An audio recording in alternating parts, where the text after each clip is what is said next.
Welcome to Pushing Up Lilies. I'm your host, Julie Mattson. Pushing Up Lilies is a weekly true crime podcast with spine-tingling, unusual, and terrifyingly true stories from my perspective as a forensic death investigator and a sexual assault nurse examiner. Do I have some stories for you? Are you ready? We get a lot of questions about autopsies and whether or not people should have one done on their loved one or if they have to have one done. Back in the day, they used to do autopsies, I would say just about on everyone. Of course, there's always those exceptions, but now, because of the population, it is absolutely impossible to do an autopsy, a full autopsy on everyone.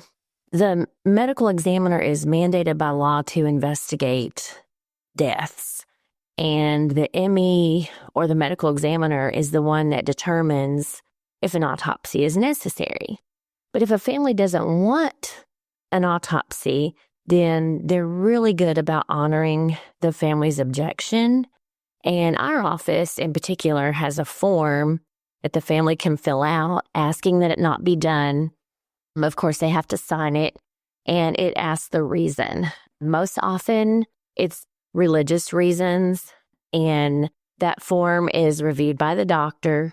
Not all of them are honored in cases of infant homicide or sudden death of someone with no medical history or a young person. Those are things that really need to be investigated. And in cases where the doctor does agree not to do it, they will still do an external exam, which is where they will review the body and look for signs of trauma. They'll look for bruises, scratches, petechiae in the eyes, anything that looks abnormal or anything that throws up red flags. And then they'll also do toxicology to rule out overdose, whether it be accidental or suicide, and then they'll do some ancillary studies. So a lot of different religions have different beliefs about autopsies and what happens after death. They have rituals as well. I know that I've had some families before that have a ritual of putting oil in the ears, at the scene many times. That will have already taken place before I get there. A lot of them feel like it's harmful to the body, disrespectful to the body. They don't want the person to be what they call mutilated. They don't want the autopsy to affect an open casket at the funeral. They don't want a delay of the funeral. Example, the Muslim religion, they prefer burial usually within 24 hours, and they do like the body in its original form. Sometimes they may prefer a doctor of the same gender to perform the autopsy. The Jewish religion, they are real big on respecting the body after death. They do usually ask for a timely burial. They like the body to remain intact. They believe that the body and soul are reunited at resurrection, and if an autopsy is done, then that can't take place because the entire body is not intact for that to happen. The Amish are generally pretty open to it. So we do have to take those religious beliefs into consideration whenever a family member asks that an autopsy not be done. At the same time, we have people who want an autopsy. And that's even if their loved one has a pretty extensive family history, because they want to know exactly what caused the death.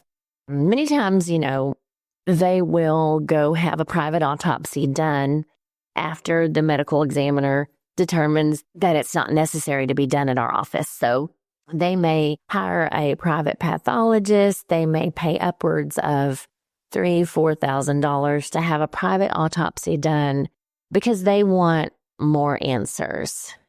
I know that a lot of people believe that an autopsy is going to show exactly, but many times, if it's a sudden cardiac death, you're not really going to be able to see on autopsy exactly what happened at the time of death. Of course, some people are going to have underlying medical problems that they don't even know about that could be seen. But generally, if someone dies and they have a history of, let's say, high blood pressure, diabetes, congestive heart failure, and they're followed by a doctor on a regular basis, we're not going to do an autopsy just because most likely that person died of one or more of those medical conditions.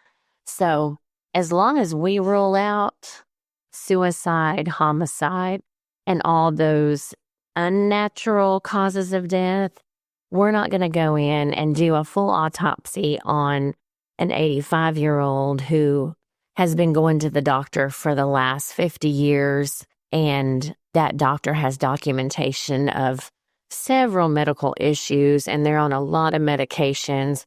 Obviously, the chances are something that they have been diagnosed with in the past has caused their health to continue to decline to the point that they pass away.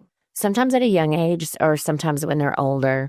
But I know I've had friends call me sometimes and they'll ask me, should I have an autopsy done when one of their family members passes away and the medical examiner chooses not to do it? And I guess my answer to them is always, do you want to go through that when you may still not get an answer? I highly encourage it if you suspect something like an overdose that wasn't reported to our office after the fact, because a lot of times the autopsy can help if you do discover that there is some suspicion after we do our investigation. So the autopsy is going to actually exclude any alternative cause of death. So the 5 manners of death are going to be natural, accident, suicide, homicide, and in many cases, the cause of death may be undetermined because it's really difficult to tell, possibly because the person is decomposed or there's just not enough evidence to really lead the doctors to determine the actual cause. But in many times, the autopsy is really the only way to determine the information. There are also issues, especially since the recent pandemic, that if they believe that the death is a significant public health concern, like a threatening infectious disease, or if someone who's not under medical care. So if it's a violent death, whether it be by homicide, suicide, or accident, if it's sudden or unexpected and there's no disease process or illness reported in the past, of course, if there are suspicious circumstances, then those are going to require further investigation and most likely autopsy. Employment-related accident, of course, like I said before, deaths from diseases that can cause a public health risk or threat. We also, and I'm sure all offices do, actually investigate if a cremation is requested because we want to make sure if it's a death that doesn't have to be reported to our office, or even if it's one that was reported to our office, that there are absolutely no signs of foul play and no reason for the doctor to look at the body before we allow that cremation to take place. Because obviously once it does, there's absolutely no chance for an autopsy. And we do need to make sure that nothing was overlooked. So when a cremation is requested, all of those requests are reviewed by our office, as I'm sure they are all offices, just to make sure that there's no foul play, there's no need for toxicology, that no falls took place, and the death couldn't have possibly been an accident.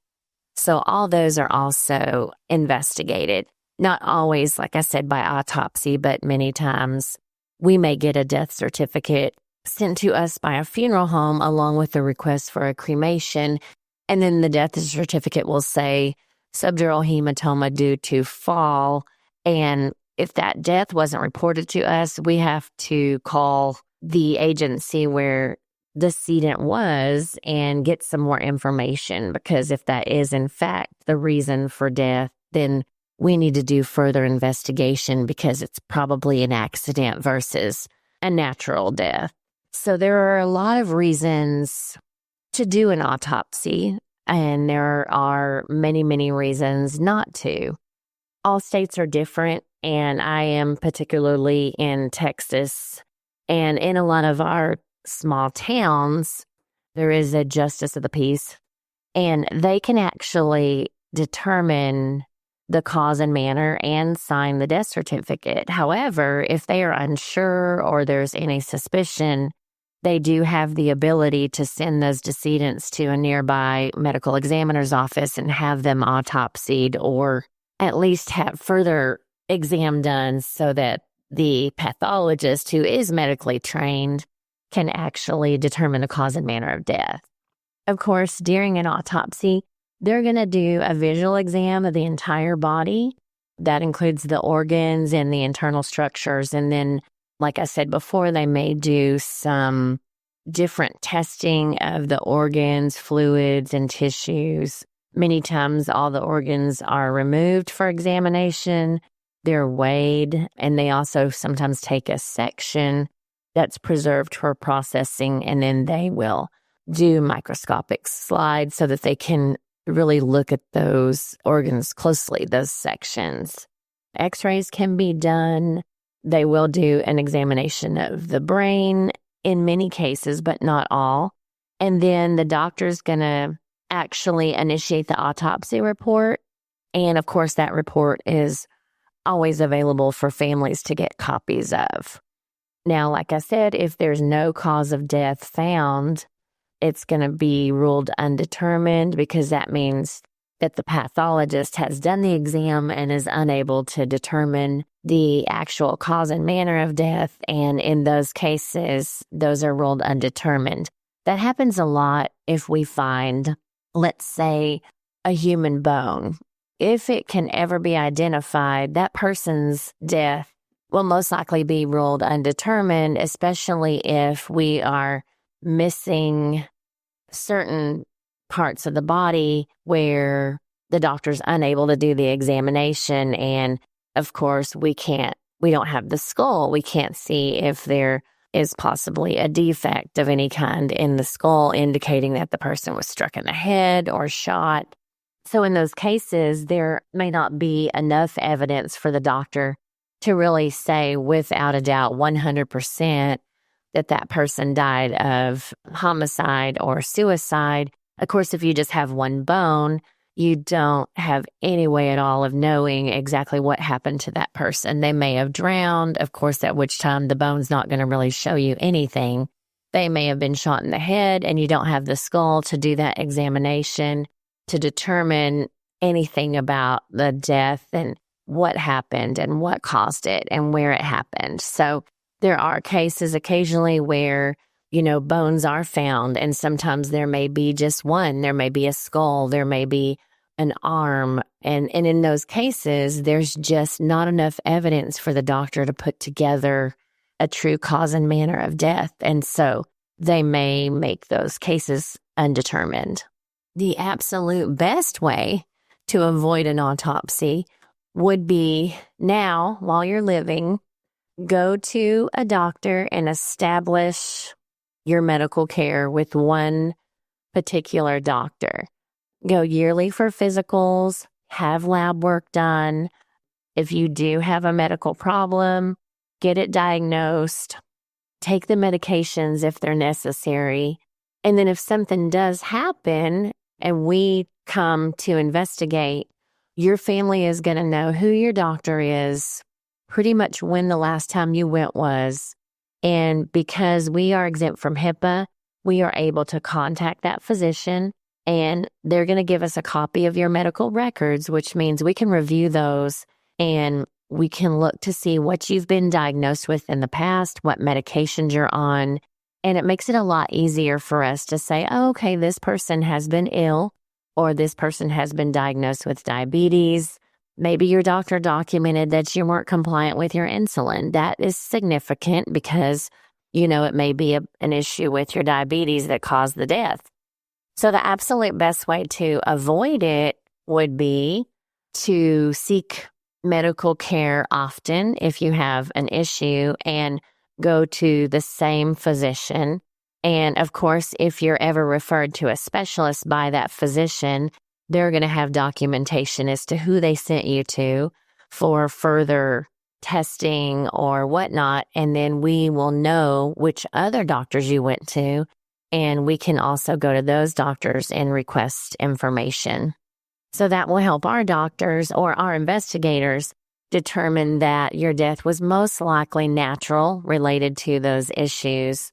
But the problem that we have a lot is that many people don't have insurance and they're unable to go to the physician when they have a medical problem because they can't afford medical care.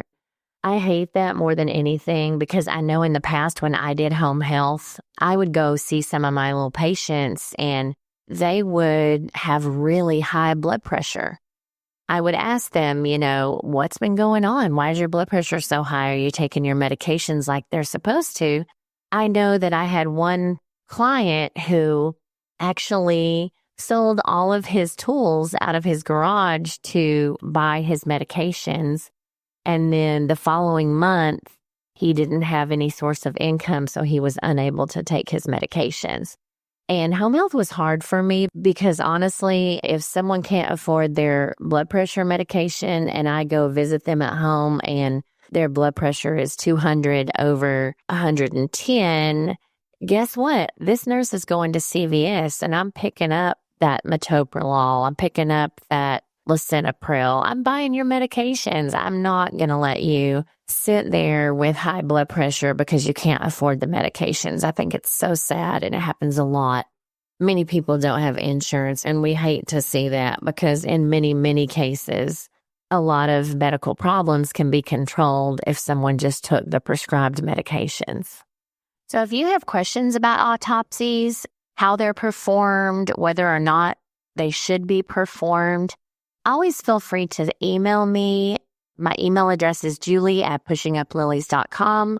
I'm always available for questioning, and if I don't have the answers, I will find someone who does. Thank you so much for joining me today on Pushing Up Lilies.